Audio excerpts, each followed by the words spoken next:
کیا یہ چیزیں ہم کو فائدہ دیں گی؟ کیا یہ چیزیں ہم کو فائدہ دیں گی؟ نہیں، آخر اس وقت سے ہمیں ضرور گزرنا ہے۔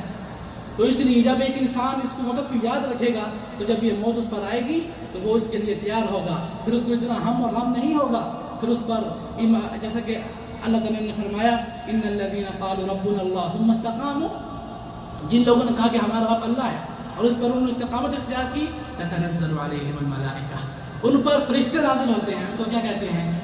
اب یہ وقت بہت خطرناک ہے، انسان دنیا کو چھوڑ کر جا رہا ہے، وہ دنیا جس میں اس نے آنکھ کھولی تھی تو اس دنیا میں تھا، اپنے اولادوں کو اور بیویوں کو اور بچوں کو اور دوستوں کو احباب کو چھوڑ کر جا رہا ہے، تو خوف اور غم کا کیا عالم ہوگا؟ تو فرشتے نازل ہوں گے۔ یہ اللہ تعالیٰ فرما رہے ہیں تتنزل علیہم الملائکہ، اللہ تعالیٰ ان کے لیے فرشتوں کو نازل کرے گا، وہ اس کو کیا کہیں گے؟ اللہ تخافوا، ڈرنے کی کوئی ضرورت نہیں، ڈرو نہیں، ولا تحزنوا، اور نہ ہی تم کو کسی چیز کا غم ہونا چاہیے، اور خوف ہمیشہ جو مستقبل میں ہے اس کے لیے ہوتا ہے اور غم ہمیشہ پیچھے کے لیے ہوتا ہے۔ تو گویا وہ ان کو اطمینان دیتے ہیں کہ نہ جو آگے آ رہا ہے نیا مرحلہ جس کو تم نے نہیں دیکھا ہوا، نہ اس کے بارے میں تم ڈرو کیونکہ تم مومن تھے، اور جو تم پیچھے چھوڑ کر آ رہے ہو، جو تم کو غم لگ رہا ہے کہ ہمارے بیویاں ہیں، بچے ہیں، ان کا کیا ہوگا؟ ولا تحزنوا، اچھا وابشروا، تم کو بشارت ہو کس چیز کی؟ وابشروا بالجنہ التی کنتم توعدون، اس جنت کی تم کو بشارت ہو جس کا تم سے وعدہ کیا گیا۔ تو جس انسان کو جنت کی بشارت مل جائے اس کو اور کیا چاہیے؟ اس لیے کہتے ہیں کہ جو مرنے والا اگر اس کو معلوم ہو جائے کہ اگر اس کو یہ کہہ دیا جائے کہ تمہارے لیے جنت ہے، اور اس کے بعد اس کو پھر کہا جائے کہ اچھا جنت چاہیے کہ اپنے بیوی بچیاں چاہیے جو ان کے پاس تمہیں جانا ہے، تو کبھی بھی ان کے پاس نہیں جائے گا۔ جنت ہے انسان کی جو اصل امید ہے، جس کے لیے ایک مومن ہر قسم کی قربانیاں دیتا ہے اس جنت کے حصول کے لیے، جو سب سے بڑی کامیابی ہے، سب سے بڑی کامیابی یہ جنت ہے۔ جب انسان مرنے لگتا ہے، اس کی روح نکلنے لگتی ہے، تو اسی وقت اس کو معلوم ہو جاتا ہے کہ وہ جنتی ہے یا جہنمی ہے۔ وَأَبْشِرُوا بِالْجَنَّةِ الَّتِي كُنْتُمْ تُوعَدُونَ، اللہ تعالیٰ فرماتے ہیں کہ نَحْنُ أَوْلِيَاؤُكُمْ فِي الْحَيَاةِ الدُّنْيَا وَفِي الْآخِرَةِ، ہم تمہارے مددگار ہیں دنیا میں بھی آخرت میں بھی۔ اور پھر اللہ تعالیٰ اس جنت کا تذکرہ کرتے ہوئے فرماتے ہیں کہ جنت کیسی ہے؟ وَلَكُمْ فِيهَا مَا تَشْتَهِي أَنفُسُكُمْ وَلَكُمْ فِيهَا مَا تَدَّعُونَ، وہ جنت اتنی عظیم ہے کہ جو کچھ تم وہاں چاہو گے وہاں تم کو ملے گا۔ وَأَنْتُمْ مَا تَشْتَهِي أَنفُسُكُمْ وَلَكُمْ فِيهَا مَا تَدَّعُونَ، جو کچھ تم چاہو گے تم کو ملے گا، جو کچھ تم مانگو گے تم کو حاصل ہوگا۔ اللہ تعالیٰ فرماتے ہیں نُزُلًا، یہ مہمان نوازی ہے، اور مہمان نوازی کون کر رہا ہے؟ نزلا من غفور الرحیم، وہ رب غفور الرحیم، وہ مہمان نواز ہوگا، وہ تمہاری مہمان نوازی کرے گا۔ اسی لیے کہتے ہیں کہ جنت میں اور جنت کی نعمتوں میں سے سب سے عظیم نعمت، اور اس پر ہم بات کو ختم کرتے ہیں، جنت میں سب سے عظیم نعمت، سب سے عظیم عذاب، سب سے سخت عذاب جو اہل جہنم پر وہ کیا ہے، اور سب سے عظیم نعمت جو اہل جنت کو وہ کیا ہے۔ جب اہل جنت میں چلے جائیں گے اور اللہ تعالیٰ ان کو کہیں گے اے میرے بندو کچھ اور چاہیے، کچھ اور چاہیے، کچھ اور چاہیے، تو اللہ وہ کہیں گے اے اللہ تعالیٰ آپ نے ہم کو ہر چیز دے دی جو ہم نے چاہا تھا، بلکہ اس سے بھی زیادہ آپ نے ہم کو دیا۔ تو وہ کہیں گے اللہ ہم پر راضی ہو جاؤ، تو اللہ کہیں گے کہ میں تم پر اگر راضی نہ ہوتا تو تم یہاں آتے کیسے؟ میری وہ رضا ہی تھی کہ تم یہاں اس جنت میں آئے۔ کہتے ہیں کہ اہل جنت میں ہوں گے، ایک منادی کی آواز آئے گی کہ اے جنت والو، آج تمہارا حضور اللہ تعالیٰ کے سامنے ہوگا، آج تم سارے جنتی جو ہو اللہ تعالیٰ ایک جگہ میں اللہ تعالیٰ نے تم کو اکٹھا کرنا ہے، وہاں سب کے سب اکٹھے ہو جاؤ، اللہ تعالیٰ نے تم سے جو ایک وعدہ کیا تھا اس کو پورا کرنا ہے۔ تو سارے جنتی جو ہیں اس جگہ میں اکٹھے ہوں گے۔ جب سارے جنتی اس جگہ میں اکٹھے ہو جائیں گے تو اللہ تعالیٰ اپنا حجاب پیچھے ہٹائیں گے۔ وہ جب حجاب پیچھے ہٹے گا، یہ جو لذت ہے وہ رب العالمین، وہ خالق الخلق اجمعین، وہ اللہ تعالیٰ، یہ خوبصورتی دنیا میں جس قدر بھی ہے، جو کچھ بھی ہے، اگر یہ خوبصورتی اس قدر ہے تو وہ ذات باری تعالیٰ کیا شان ہوگی۔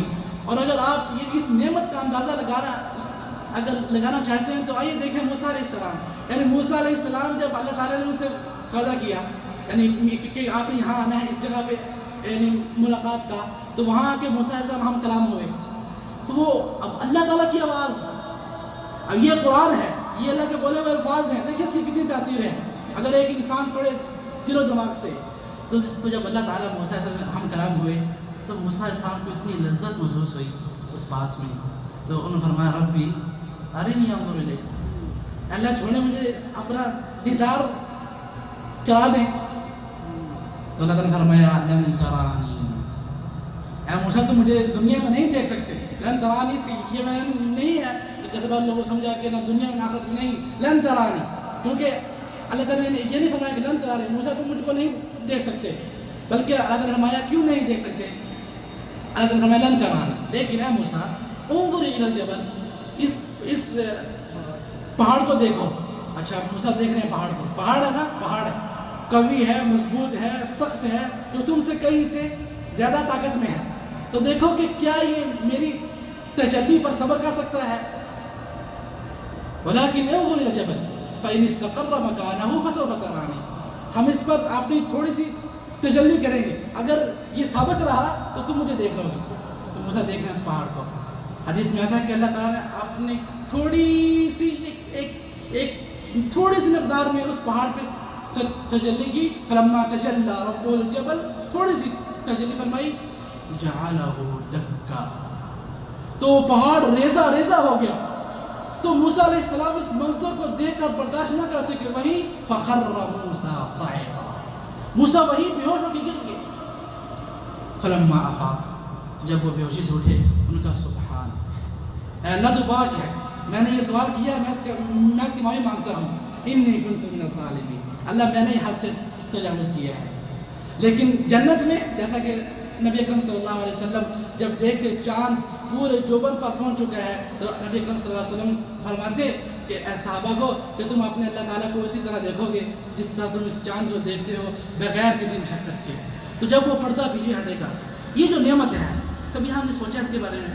اور اللہ تعالیٰ نے قرآن میں فرمایا للذین احسنوا الحسنى، جن لوگوں نے نیک اعمال کیے ان کے لیے حسنہ ہے، کیا حسنہ ہے؟ جنت ہے، وزیادہ، اور اس پر ایک زائد چیز، زیادہ، جو زیادہ ہے علماء تفسیر کہتے ہیں کہ زیادہ کی مراد اللہ تعالیٰ کے چہرے کی طرف دیدار ہے۔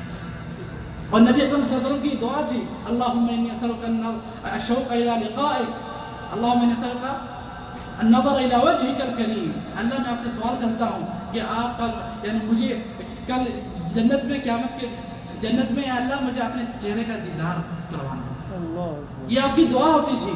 تو سب سے بڑی نعمت آتا حدیث میں جب اللہ تعالیٰ اپنا حجاب پیچھے کریں گے، یہ پہلی مرتبہ ہے جو سارے جنتی اللہ تعالیٰ کو دیکھیں گے، وہ کیا ہوگا، وہ منظر کیسا ہوگا، وہی لوگ دیکھیں گے جن لوگوں کے دل اللہ تعالیٰ کے دین پر تھے۔ اسی لیے اللہ تعالیٰ نے قرآن مجید میں فرمایا کہ جن کے دل جو تھے اللہ تعالیٰ کی اطاعت سے غافل تھے اور ان پر مہریں لگی ہوئی تھی، کل یہ لوگ اللہ تعالیٰ کے دیدار سے بھی محروم رہیں گے۔ تو جب حدیث میں آتا ہے کہ جب وہ پردہ پیچھے ہوگا تو جنتی دیکھ کر ساری کی ساری نعمتیں بھول جائیں۔ کیا نعمتیں؟ ان ساری نعمتوں کو پیدا کرنے والا کون ہے؟ وہ ذات، تو وہ ذات کا دیدار ساری کی ساری نعمتیں بھول جائیں گے۔ اور پھر اس کے بعد اور حدیث میں آتا ہے کہ اگر اللہ تعالیٰ نے ان پر موت نہ لکھی ہوتی تو وہ ان روشنی کے کرنوں سے اور وہ اس روشنی کو اور اس تجلی کو دیکھ کر سارے کے سارے جتنے جنتی ہیں سارے کے سارے فوت ہو جاتے، مر جاتے۔ لیکن اللہ تعالیٰ نے ان کے جسم کو ایسا پیدا کیا کہ جو اس کے قابل ہوں گے کہ وہ اللہ تعالیٰ کا دیدار کر سکیں گے۔ اس لیے اللہ تعالیٰ نے اہل جنت کا ذکر کرتے فرمایا اِلَىٰ رَبِّ وُجُوهٌ يَوْمَئِذٍ نَاظِرَةٌ، اس دن بہت سے چہرے تر و تازہ ہوں گے، اِلَىٰ رَبِّهَا نَاظِرَةٌ، وہ اپنے رب کی طرف دیکھ رہے ہوں گے۔ یہ پہلی مرتبہ ہے۔ پھر اس کے بعد ہر ایک انسان اپنے اعمال کے مطابق اپنے اللہ تعالیٰ کو دیکھے گا، بعض ہفتے میں ایک مرتبہ، بعض سال میں ایک مرتبہ، بعض 2 سال میں، بعض 60 سال میں، بعض 100 سال میں، بعض 1000 سال میں۔ پھر جس قدر اس کے اعمال ہوں گے اس قدر وہ اس نعمت سے بہرور ہوگا۔ اور اہل جہنم کا سب سے بڑا عذاب، سب سے بڑا جو عذاب ہے وہ اہل جہنم پر یہ ہے کہ وہ اللہ تعالیٰ کے دیدار سے محروم ہے۔